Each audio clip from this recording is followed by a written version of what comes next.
வணக்கம் அன்பர்களே. இன்றைய பதிவில் எதை பற்றி நம்ம பார்க்க இருக்கோம், என்ன விஷயமாக பேச இருக்கோம்னா, இன்னைக்கு ஒரு முக்கியமான விஷயமாக பேச இருக்கோம். ஒரு அன்பர், நம்ம குடிலுக்கு வரக்கூடிய அன்பர் ஒருவர் கேட்டிருக்கார், இறந்தவர்களுக்கு சாந்தி கிடைக்கக்கூடிய அமைப்பில் ஏதாவது ஸ்தலங்கள் இருக்கா, அப்படிப்பட்ட இடங்கள் ஏதாவது இருந்து அங்க செய்தா முன்னோர்களுடைய சாந்தி பரிகாரங்கள் நிவர்த்தி ஆகுமா அப்படிங்கிறது அவருடைய கேள்வி. அப்படிப்பட்ட விஷயங்களை பத்தி தான் இன்னைக்கு நம்ம பேச இருக்கோம். ஒரு குடும்பங்கள்ல ஒருவர் இறந்துட்டாங்கன்னா அவங்களுக்கு என்ன பண்றது, எப்படி செய்யறது அப்படிங்கறத நம்ம தமிழ் முறைப்படி நிறைய விதிமுறைகளை வைத்திருக்கிறார்கள். அப்படி இந்த விதிமுறைகளில் இருந்து நாம் அதை தெரிந்து நடந்து கொள்வதற்கு ஒரு வழி வேண்டும். அது எந்த வழி? ஒவ்வொருவரும் ஒவ்வொரு முறைப்படி வைத்திருப்பார்கள். ஒவ்வொரு இடத்திற்கு சென்றால் ஒவ்வொருவரும் எல்லோரும் அந்த கர்ம ஈமச்சடங்கு என்கிறதை செய்வார்கள். அதுபோன்று சிறு குழந்தைகள் பிறந்து இறந்து விட்டால் அந்த குழந்தைகள் தெய்வமாக நமக்கு கூட இருந்து காக்கும் அப்படின்னு சொல்லுவாங்க. அந்த குலத்துக்கு குலதெய்வங்களாக வந்துவிடும் என்றெல்லாம் சொல்லுவாங்க. அப்படி சிறு குழந்தைகள், இறந்த குழந்தைகளுக்கு என்ன செய்யறது, அவங்களால் நமக்கு ஏதாவது பாதகம் வருமா, நல்லது நடக்குமா, இப்படியெல்லாம் சந்தேகங்கள் இருக்கிறது. ஒரு வீட்டில் ஒரு அம்மா பார்க்க வரும்போது அந்த அம்மாவுக்கு அவங்களுக்கும் அந்த அருள் வாக்கு அப்படிங்கிறது வரும். அந்த அருள் வாக்குங்கிறது சில காலங்களாக தெய்வங்கள் அந்த வாக்கு கொடுக்கறது இல்லை. அவங்க என்கிட்ட கேட்குறாங்க, இந்த மாதிரி என் வீட்டில் இருக்க பிரச்சனைக்கு காரணம் என்ன, எதை செஞ்சாலும் தடையா இருக்கு, என்னால் எங்கே போய் எதுவும் நிம்மதியாக இருக்க முடியல, தூங்க முடியல, அதுக்கு என்ன வழி அப்படிங்கிறது அவங்களுடைய கேள்வியா இருக்கு. அதாவது அவங்களுடைய உடம்புல ஒரு ஆன்ம சக்தி இருக்கு. அந்த ஆன்ம சக்தியை அவங்க சரிவர பயன்படுத்தலை. அப்போ அது அவங்களுக்கு அந்த உடம்பு வலி பிரச்சனைகளை கொடுத்து ரொம்ப தொந்தரவு கொடுக்கும்போது அவங்க இங்கே இந்த இடத்துக்கு வந்தால் சரியாகும்னு வர்றாங்க. அப்ப பார்க்கும்போது அவங்க தெய்வங்கள் அவங்க கூட இருக்கு.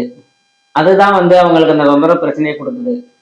தன்னை வேண்டி தன்னை அழைச்சு தனக்கு தன்னால் ஆகக்கூடிய நல்லதுக்கு பூஜைகளை செய்து அவங்களுடைய வழிபாடுகளை செய்து அவங்கள வேண்டுனா அவங்களே நல்லது செய்வாங்க, அவங்களே நம்மளை காத்து நிற்பாங்க அப்படிங்கிறத அந்த அம்மா மறந்துட்டு வெளியில தேட ஆரம்பிச்சிருச்சு.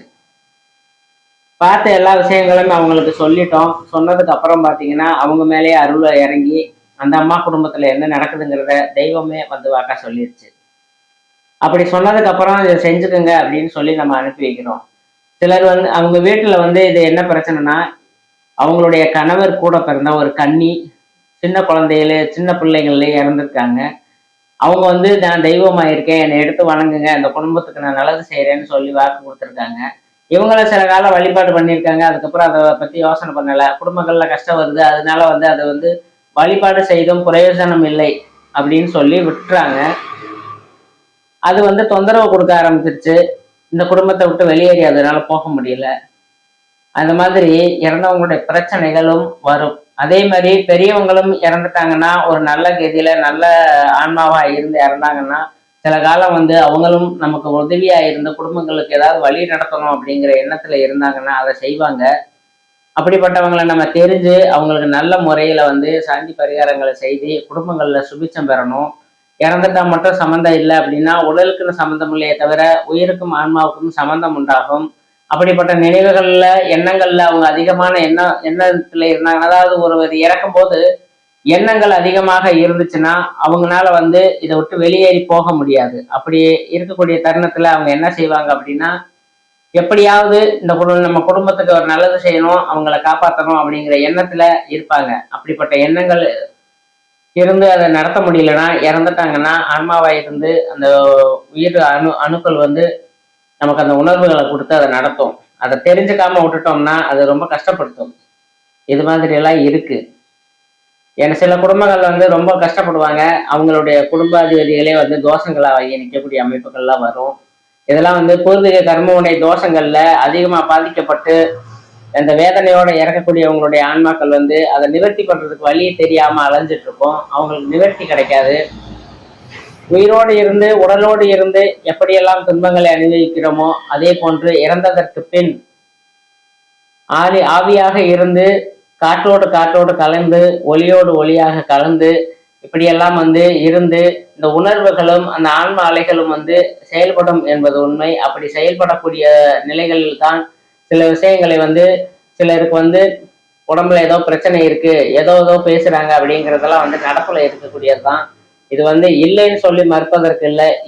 என்ன காரணம் அப்படின்னா, நமக்கும் என்ன அலைகள் இருக்கிறது, அந்த இறந்த ஆன்மாவுக்கும் என்ன அலைகள் இருக்கும்.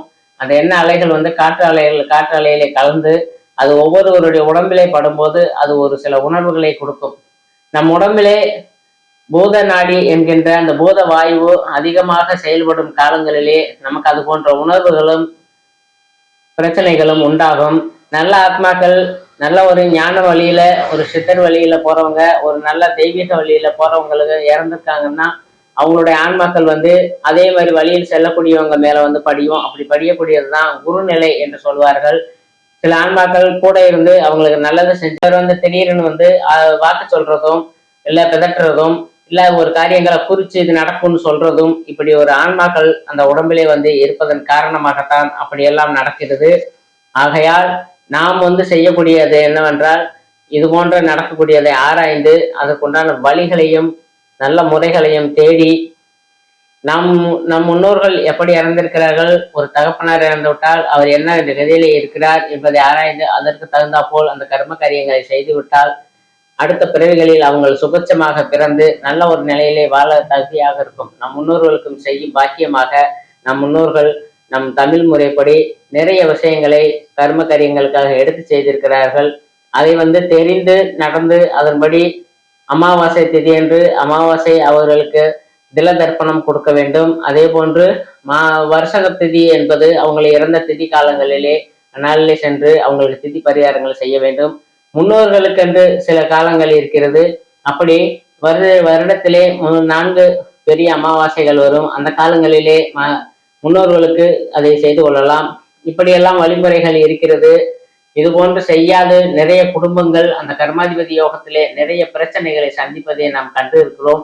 அப்படியே ஒவ்வொரு குடும்பங்கள் கஷ்டப்படுவதற்கும் ஒவ்வொரு நிலைப்பாடுகள் இல்லாமல் போவதற்கும் இது ஒரு காரணமாக இருக்கிறது. அப்படி நீங்கள் தெரிந்து ஒரு விஷயங்களை தெரிந்து கொண்டு அதன்படி அந்த கர்ம காரியங்களை செய்வதற்கு ஒரு இடம் இருக்கிறது. நம்ம திருச்சி மாநகரிலே சத்திரம் பேருந்து அருகிலே ஓயாமாரி என்கின்ற அந்த ஒரு மயான பூமி இருக்கிறது. அங்க அரிச்சந்திர மயானம் காத்த அரிச்சந்திர மகாராஜாவுக்கு ஒரு மயான கோயில் இருக்கிறது. அவ்விடத்திலே சென்று இது போன்று நம் முன்னோர்களின் பெயர்களை வைத்து அர்ச்சனைகள் செய்து அவ்விடத்திலே இருந்து வேண்டிக் கொண்டு அங்கு ஏதாவது பூஜைகள் செய்வார்களானால் அதை செய்து விட்டு வந்தீர்களானால் இது போன்ற பிரச்சனைகள் இருப்பவர்களுக்கு சில நல்ல ஒரு விமோசனங்கள் கிடைக்கும். அடுத்தடுத்த குடும்ப நிலைகளிலே இறப்பவர்களுக்கு மோட்சகதி கிடைக்கும்.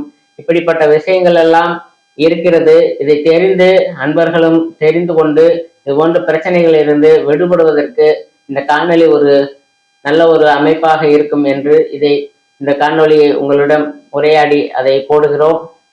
பார்ப்பவர்களும் சப்ஸ்கிரைப் பண்ணுங்க, லைக் பண்ணுங்க, ஷேர் பண்ணுங்க. 4 பேருக்கு இந்த விஷயம் தெரியறதுக்கு உண்டான வழிகளை பண்ணி கொடுங்க.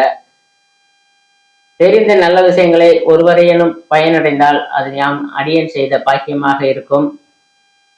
இந்த இடத்திலே வருபவர்களுக்கு அவர்களின் பிரச்சனையை அறிவதற்காக கைரேகை மற்றும் சோழி பிரசன்ன முறையிலே வாக்கு சொல்லி அவர்களுக்கு இருக்கும் பிரச்சனைகளுக்கு தீர்வு கொடுக்கின்ற வகையிலே இந்த பிரம்மக்குடில் ஆசிரமத்தில் செய்து வருகிறோம். விஷயங்களை வந்து தெரிந்து கொள்வதற்கு காணொலியில் கொடுக்கக்கூடிய எண்ணுக்கு அழைத்து உங்களின் பிரச்சனைகளுக்கு தீர்வு கேட்கலாம். வெளியூர், வெளி மாநிலங்கள், வெளிநாடுகளில் இருக்கக்கூடியவர்களுக்கு காணொலி மூலமாகவும் பிரச்சனை பார்த்து அவர்களுக்கு சரி செய்து கொடுக்கப்படும். பிரச்சனைகள் இருந்தால் சரி செய்த தெய்வ வாக்கு கொடுத்தால் அதை சரி செய்து கொடுப்பதாக உள்ளோம்.